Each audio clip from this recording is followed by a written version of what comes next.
ये कई बार कहते रहे कि E20 पेट्रोल का यूज करना भारतीयों के लिए बड़ा फायदेमंद होगा, लेकिन वो भारतीयों को तो फायदेमंद नहीं रहा, उनके बेटों को फायदेमंद रहा, ऐसा फिलहाल अपोजिशन कह रहा है।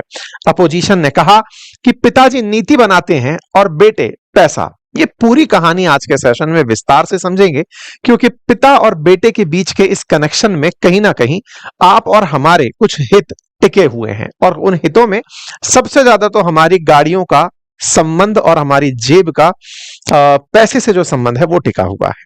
यहां पर एक कंपनी चर्चा में है जिसका नाम CIAN है। ये CIAN नाम की कंपनी नितिन गडकरी जी के बेटों की है।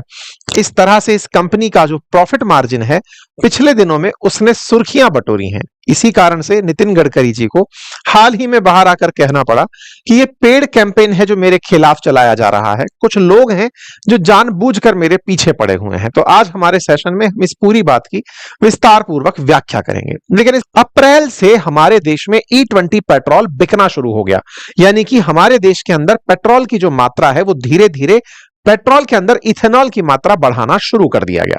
कुल मिलाकर के हमारे किसानों से जो भी सामान मिल रहा था उसे इथेनॉल में बदलकर मिलाना शुरू कर दिया। ये आइडिया था, इंप्लीमेंट करने वाले जो व्यक्ति थे वो थे नितिन गडकरी जी, जिनकी चर्चा हमारे देश में परिवहन के रूप में, राजमार्ग निर्माण के रूप में बहुत होती है। उन्होंने अपनी कुछ ऐसी पॉलिसीज बनाई जिसके चलते देश को इस तरह के सपने दिखाए। जैसे 2 साल पहले का मैंने आपको सपना दिखाया कि हमारे देश में पेट्रोल 15 रुपए लीटर हो जाएगा, तो आपके दिमाग में सवाल आएगा कि अप्रैल से अब तक हम लोग पेट्रोल में E20 पेट्रोल यूज कर रहे हैं, तो क्या हम तक इसका फायदा पहुंचा? क्या हमारे पेट्रोल की कीमतों में कमी आई? क्या फॉरेक्स के अंदर वृद्धि हुई? और अगर हुई तो इसका फायदा हम तक क्यों नहीं पहुंचा? जहां एक और इसके फायदे गिनाए जा रहे थे, वहीं इसका एक तरफ नुकसान भी गिनाया जा रहा था। नुकसान क्या था? नुकसान ये था कि अगर इथेनॉल यूज होता है तो इथेनॉल यूज करने के लिए क्या जो व्हीकल हम लोग यूज कर रहे हैं वो इसके लिए तैयार है?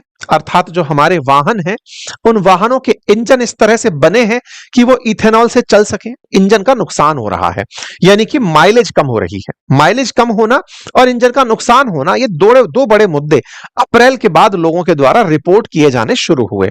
सरकार ने जिस तरह से इस इथेनॉल को प्रमोट किया उससे लोगों को सबसे ज्यादा अपेक्षा ये थी कि जैसे ही इंपोर्ट बिल कम होंगे पेट्रोल हमें सस्ता मिलने लगेगा। इंटरेस्टिंग ये है कि हमारे देश में रूस से तेल खरीदकर हमें यह तो एहसास दिलाया गया कि महंगाई हमने नहीं बढ़ने दी, लेकिन जिस समय हमारा देश कभी बाहर से $70 प्रति बैरल तक भी तेल खरीदकर उससे कम में तेल बेचता था, आज $60 प्रति बैरल से कम में तेल खरीदकर भी पेट्रोल की कीमतें बढ़ी हुई हैं। लोग ये कहते हैं कि सस्ते में तेल तो खरीद लेते हो, हे भारत सरकार, इस पैसे से जो होने वाला लाभ है इसे आप अपने पास ही क्यों रख लेते हो?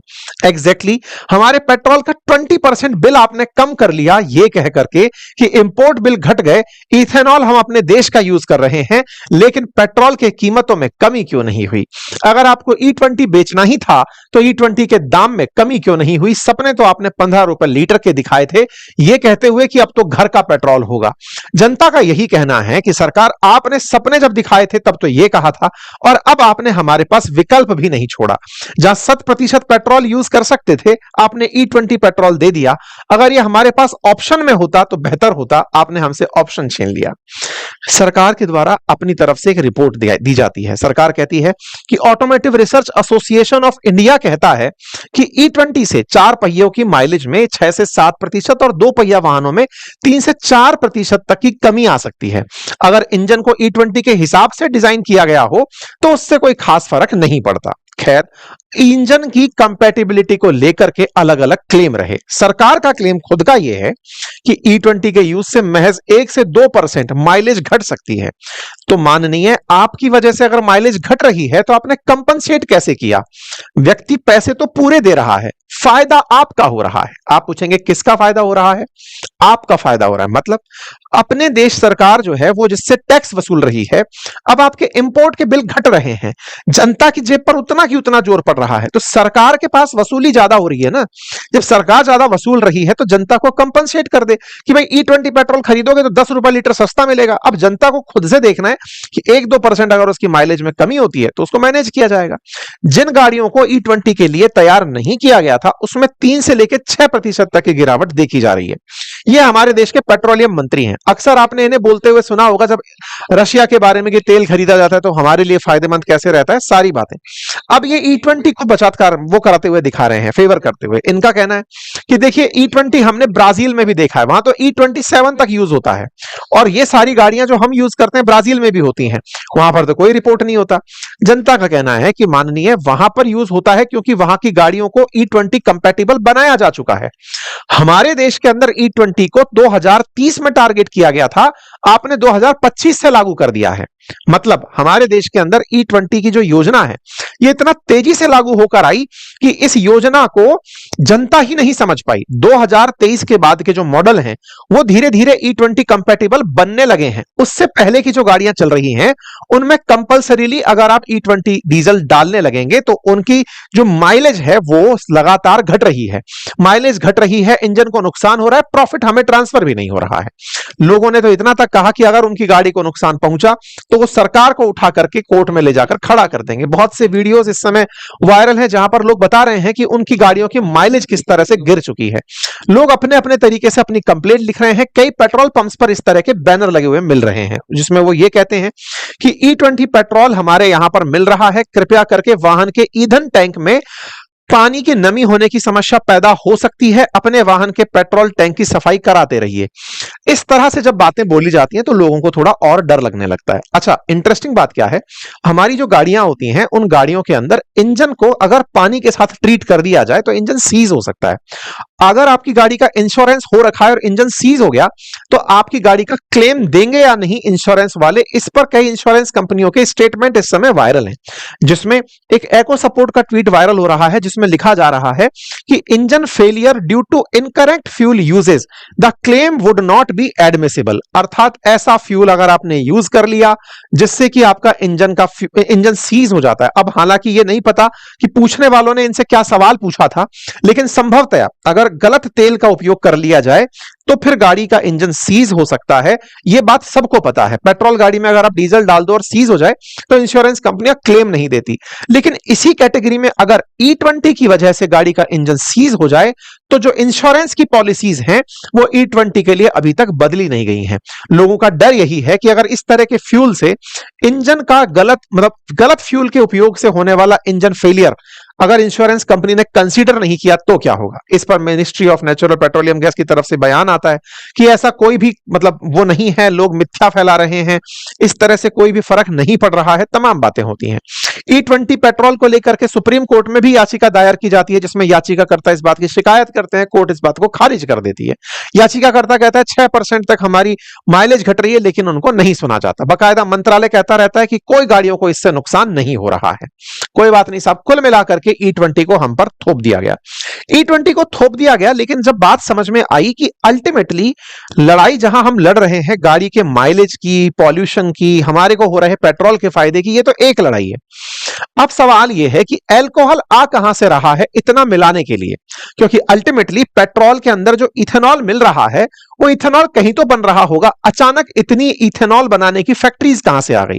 तब जानकारी निकल कर आती है कि कई कंपनियां जैसे बजाज हिंदुस्तान शुगर, बलरामपुर चीनी मिल्स, श्री रेणुका शुगर्स, इसी के साथ साथ CIAN एग्रो, ये वो कंपनियां हैं, ऐसे ही प्राज इंडस्ट्रीज जो एथेनॉल बना रही हैं। इनमें से जैसे ही ये CIAN एग्रो का नाम निकल कर आता है, जानकारी बाहर निकल कर आती है कि ये गडकरी जी की कंपनी है। नितिन गडकरी जी के जो 2 बेटे हैं उनकी कंपनी है CIAN एग्रो के नाम से। अपोजिशन की तरफ से पवन खेड़ा जी इस सवाल को पूछते हैं कि असल मायने में बाप जो है यानी नितिन गडकरी जी योजना बनाते हैं कि हमें पेट्रोल में E20 मिलाना है, उसके लिए अल्कोहल लाना है, और अल्कोहल इनके बच्चे ही बना रहे हैं। ऐसे में मंत्री जी पॉलिसी बनाते हैं और बेटे इनके पॉलिसी के लिए पेट्रोल बनाकर दे देते हैं। नितिन गडकरी जी के दो बेटे हैं, एक का नाम है निखिल गडकरी, दूसरे का नाम है सारंग गडकरी। उनकी कंपनियां हैं CIN एग्रो लिमिटेड के नाम से, इंफ्रास्ट्रक्चर लिमिटेड के नाम से, और मानस एग्रो इंडस्ट्रीज और इंफ्रास्ट्रक्चर लिमिटेड के नाम से। ये इथेनॉल प्रोडक्शन से जुड़ी हुई कंपनियां हैं। आप इससे अंदाजा लगाइए कि निखिल गडकरी की जो CIN एग्रो है, उनका जून 2024 में रेवेन्यू 18 करोड़ रुपए था, जून 2025 तक बढ़कर यह 723 करोड़ रुपए हो गया। ऐसे ही कंपनी के जो शेयर की कीमत है, जो जनवरी 2025 में 37 रुपए थी, वो अब बढ़कर के 638 रुपए प्रति शेयर की कीमत हो गई। अर्थात कीमतों में 2184% की अभूतपूर्व वृद्धि देखी गई। यह बात कांग्रेस ने अपनी तरफ से उठाई और कांग्रेस ने कहा कि नितिन गडकरी जी और निखिल गडकरी और सारंग गडकरी दोनों मोदी सरकार के मंत्री के बेटे हैं। दोनों के बेटे की कंपनियां, एक का नाम CIN एग्रो और दूसरे का नाम मानस एग्रो है। यानी सरकार में पिता बैठकर पॉलिसी और बेटा पैसे बना रहे हैं। इन्होंने ये सारे के सारे तथ्य यहां पर रखे। इस पर फिर सवाल यही पूछा गया कि भारत सरकार में कोई भी योजना समय से पूरी भले ही ना हुई हो, लेकिन यह समय से पहले पूरी हो गई। जो 2030 में लागू होने वाला था ये इथेनॉल पॉलिसी, वो फिलहाल में 2025 से लागू हो जाती है। अब इसकी क्या कहानी है वो मैं आपके सामने रखता हूं। पहले CIN एग्रो के बारे में जान लीजिए। CIN एग्रो जो है वो नितिन गडकरी जी की कंपनी है और ये मतलब इसका जो टर्नओवर है वो करोड़ों रुपए के अंदर है। ये इंटीग्रेटेड ग्रुप है, spices, edible oil, personal care, home care, इस तरह के प्रोडक्ट्स ये बनाती है। इनकी प्रॉपर वेबसाइट पर इस तरह के तमाम प्रोडक्ट्स दिखाए गए हैं, oil and spices and home care से जुड़े हुए प्रोडक्ट। लिस्टेड कंपनी है, तो इस तरीके से अगर आप देखें तो इसका पिछले 5 साल में शेयर की कीमतों में इजाफा जो है वो 3951% हुआ है। जहां कभी 2020 में 28 रुपए का शेयर हुआ करता था, आज वो शेयर 1142 रुपए का है। पिछले अगर एक साल के अंदर बात करें तो 773% इसने रिटर्न दिया है। मतलब पिछले साल के मुकाबले अगर हम बात करते हैं, 6 महीने में 222% इसने रिटर्न दिया है, एक महीने में 177% इसने रिटर्न दिया है। यानी CIN एग्रो का रिटर्न जो है वो जबरदस्त तरीके से बढ़ता चला जा रहा है। क्यों? क्योंकि मुनाफा बढ़ रहा है, मुनाफा बढ़ रहा है तो शेयर प्राइसेस रॉकेट हो रखे हैं। CIN एग्रो की अगर हम बात करते हैं तो इसकी होल्डिंग्स में जिन लोगों का नाम निकल करके आता है, उनमें इनके बच्चों का नाम ही सबसे ऊपर निकल करके आता है। कहानी क्या है? इसके लीडरशिप के अंदर निखिल गडकरी जी का नाम लिखा हुआ है। निखिल गडकरी जी को आप यहां पे खासदार औद्योगिक महोत्सव के अंदर पिता से सम्मानित होते हुए देख सकते हैं। निखिल गडकरी जी से पहले इस CIN एग्रो का नाम उमरेड एग्रो कॉम्प्लेक्स के नाम से हुआ करता था। ये जो उमरेड एग्रो कॉम्प्लेक्स है, ये असल मायने में नितिन गडकरी जी की खुद की कंपनी हुआ करती थी। नितिन गडकरी जी इसके डायरेक्टर हुआ करते थे। 2010-11 की ये उमरेड एग्रो कॉम्प्लेक्स नाम से जो बोर्ड ऑफ डायरेक्टर्स दिखाई दे रहे हैं, इसमें नितिन गडकरी जी का नाम दिखाई देता है। नितिन गडकरी जी जब सरकार में आते हैं तो यहां से पद से इस्तीफा दे देते हैं और इनके बच्चे इस काम को संभाल लेते हैं। नितिन गडकरी जी के परिवार के द्वारा 2022 में बकायदा पूर्ति ग्रुप के साथ मिलकर के नितिन गडकरी जी के द्वारा स्थापित एक मानस एग्रो लिमिटेड कंपनी और थी, जो कि पूर्ति के साथ मिला दी गई। मानस और CIN एग्रो इसी के साथ मिलकर के बनाई गई। इसने लिकर बनाने का काम भी शुरू कर दिया था। मानस एग्रो इंडस्ट्रीज भी इन्हीं के साथ जुड़ी हुई एक कंपनी है। ये दोनों कंपनियां कुल मिलाकर के अल्कोहल प्रोडक्शन का काम कर रही हैं और अल्कोहल प्रोडक्शन इथेनॉल के रूप में पेट्रोल के अंदर मिक्स किया जा रहा है। हालांकि अगर प्रथम दृश्यता देखा जाए तो यह सीधा सीधा हितों से जुड़ा हुआ मामला दिखता है। सरकार की पॉलिसी और पॉलिसी का सीधा सीधा लाभ होते हुए सरकार के अंदर दिखाई दे रहा है। आप लोग इस विषय पर क्या सोचते हैं, अपनी राय जरूर रखें।